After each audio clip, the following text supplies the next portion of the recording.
Então, para essa questão agora, a intenção aqui é perceber o seguinte. Na primeira questão, a gente então, treinou bastante círculo trigonométrico, já está todo mundo fera em calcular seno e cosseno de tudo que é ângulo.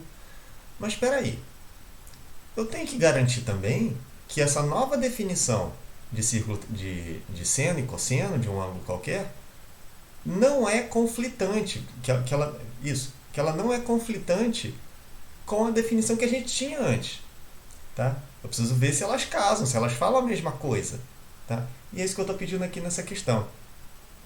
Prove que essas novas definições de seno e cosseno, quando aplicadas para ângulos agudos, são compatíveis com as definições dadas no início do estudo de trigonometria, tá? Então, claro que lá a gente só tinha definição de seno e cosseno para ângulo agudo, tá? E agora, usando o círculo trigonométrico, a gente tem para um ângulo qualquer, tá? Inclusive para ângulo agudo, tá? Então é aí que eu tenho que ver se as coisas estão batendo ou se vai ficar alguma diferença. Não pode ter diferença, né? Então tem que mostrar que está casando, tá? Então vou montar aqui uma tabela. E aí, então, com a definição nova e a definição antiga de cosseno de um ângulo e seno de um ângulo, tá? Só que agora, no caso, esse ângulo agora é necessariamente um ângulo agudo, um ângulo entre 0 e 90 graus, tá? Tá, o que eu estou dizendo por definição nova? Definição nova, essa que a gente acabou de treinar, as coordenadas no círculo trigonométrico, tá? E a definição antiga é aquela de razões de lados no triângulo retângulo. Então, cateto não sei o que, dividido por hipotenusa, coisas assim, tá? No caso de seno e cosseno, né? É basicamente isso, tá? Então, vamos ver. Primeiro a definição nova. Quando eu tenho um ângulo agudo, tá? Vou fazer aqui, tem aqui um desenho do círculo trigonométrico e nele eu marquei um ângulo agudo, ou seja, um ângulo no primeiro quadrante, tá? Então, esse ângulo verdinho aqui é esse θ aqui, tá? E aqui eu já coloquei, inclusive, as coordenadas desse ponto B. Tá aqui as coordenadas C e D. Abscissa C e ordenada D. Tá? Então, com essa definição nova, qual é aqui a definição para cosseno de um ângulo? Cosseno desse ângulo aí. Tá? Cosseno de um ângulo é dado pela abscissa daquele ponto B. Tá? Então, a abscissa do ponto B vai recair aqui na posição desse ponto C. Tá? E o valor dele vai ser numericamente igual à distância de A até C, né? A medida desse segmento AC. Tudo bem? E agora o seno. O seno, né, por essa definição nova, o seno desse ângulo aqui vai ser agora a ordenada do ponto B, né? Ou seja, aqui, a projeção no eixo vertical. Então vai ser a posição desse ponto D no eixo vertical, tá? E a posição desse ponto D, tá aqui, a ordenada do ponto D, a posição desse ponto D vai ser numericamente idêntica a essa distância de A até B, né? Ou seja, a medida do segmento AD. Então, beleza, isso usando a definição nova.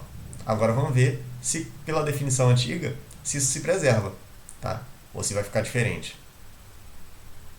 Então, vamos lá. Pela definição antiga. Então, eu vou pegar esse mesmo triângulo aqui, tá? E vou ampliar ele aqui, tá? É a mesma coisa, só ampliei para ficar mais fácil de a gente ver, tá? Então, aqui, o cosseno desse ângulo verde vai ser, então, a razão entre o cateto adjacente a esse ângulo dividido pela hipotenusa. O cateto adjacente a esse ângulo verde, AC, e a hipotenusa é esse AB, que, no caso, AB é o raio do círculo trigonométrico, né, que vale 1. Tá? Então, beleza. AC dividido por 1, obviamente dá C. Então, aqui está batendo. Pela definição nova, deu isso aqui. E pela definição antiga, também é a mesma coisa. Então, beleza. Não tem com que me preocupar quanto ao cosseno do ângulo, seja pela definição nova ou a definição antiga. Dá a mesma coisa. Agora, vamos lá. O seno, então, agora, pela definição antiga. Tá? Qual seria a definição, então, para seno desse ângulo aqui? Tá? O seno de um ângulo agudo, né, no triângulo retângulo, é a razão entre o cateto oposto a esse ângulo, tá, dividido pela hipotenusa. Então, para essa figura aí, vai ser BC dividido pela hipotenusa, que é esse lado AB, que é o raio do círculo trigonométrico, que é igual a 1. Tá? BC dividido por 1 é BC. E repara só, essa figura aqui, tá, ACBD, com essas projeções aqui, né, como é tudo ângulo reto, então eu tenho um retângulo aí. Tá? Então, esse BC é idêntico à distância AD. Então, também está coincidindo. Tá? Ótimo. Então essa definição nova, ela não estraga aquilo que a gente tinha antes, ok?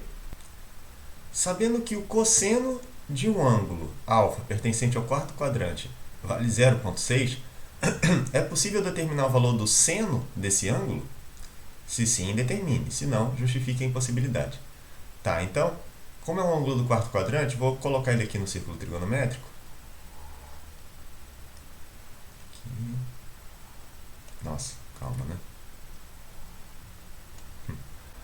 É dado cosseno, então, aqui no eixo horizontal, né, que a gente vai usar, o cosseno desse ângulo vale 0,6. Então, repara, aqui é 0, aqui é 1, então 0,6 aqui, assim mais ou menos, né? 0,6. Então, é um ângulo do quarto quadrante. Então, o cara está mais ou menos aqui assim. Tá, então, é esse ângulo aqui, é o alfa. Tá, o cosseno dele vale 0,6. E eu quero saber se é possível determinar o valor do seno desse ângulo. Tá? Então, eu quero saber quanto vale isso aqui. Tá? Vou chamar de S, como eu costumava fazer. E aí, será que dá para descobrir? Daqui eu vou destacar, eu tenho dois triângulos retângulos, né, à vontade aí para usar, tá? E para esse caso aqui tanto faz, tá? Eu vou continuar usando esse aqui, tá? Mas realmente tanto faz. Se quiser pegar o outro, não tem problema. Vou destacar esse triângulo aqui para a gente ver que valores que a gente tem desse triângulo aí. Tá? É um triângulo retângulo, tá? Esse lado aqui vale 0,6, tá? A hipotenusa vale 1, né? É o raio do círculo. E esse outro cateto aqui vai ser essa distância aqui. E aí tem que tomar aquele velho cuidado, como esse S é negativo, então essa distância vale menos S. Tá? E aí, dá para descobrir quanto vale esse S? A resposta é sim, dá para descobrir, porque o que eu tenho aqui é um triângulo retângulo. Um triângulo retângulo em que eu sei dois lados e quero saber o terceiro, né? E existe um teorema que me garante isso, tá? Que eu consigo descobrir quanto vale esse terceiro lado. É o teorema de Pitágoras. Então eu tenho que hipotenusa ao quadrado vai ser igual a cateto ao quadrado mais outro cateto ao quadrado. Tá? Então vai ficar... Deixa eu até botar ao contrário. Vou começar aqui, ó. Esse cateto ao quadrado mais o outro cateto ao quadrado é igual a hipotenusa ao quadrado. Pronto, ganhei uma equação para resolver. Acabou a trigonometria, né? Então, vamos lá. Menos S ao quadrado é a mesma coisa que S ao quadrado. 0,6 ao quadrado é 0,36 e 1 ao quadrado é 1 mesmo. Então vai ficar S ao quadrado igual a 1 menos 0,36. 1 menos 0,36 dá 0,64. Tá? Então, daqui eu tenho duas respostas possíveis para o S. Tá? Ou S é igual a raiz positiva do 0,64, ou S é menos raiz de 0,64. Tá? Bom, daqui eu tenho raiz de 0,64, é 0,8, e esse aqui vai ficar menos 0,8. Tá? Só que eu tenho que ver qual... Se eu tenho duas soluções disponíveis. Agora eu tenho que ver o contexto, né? Isso para a resolução dessa equação, sem saber do que está acontecendo. Tá? É só uma equação. Agora eu tenho que ver o contexto do que estava sendo pedido para verificar essas soluções aí. Bom, o que eu tenho aqui é que o meu ângulo é do quarto quadrante, então eu sei que o valor de S necessariamente tem que ser negativo. O seno desse ângulo é necessariamente negativo. Então, para a resposta dessa questão, tá? A resposta é que o seno desse ângulo alfa é só esse cara aqui. Esse cara, então, é a solução daquela equação, mas não é a solução para o meu problema.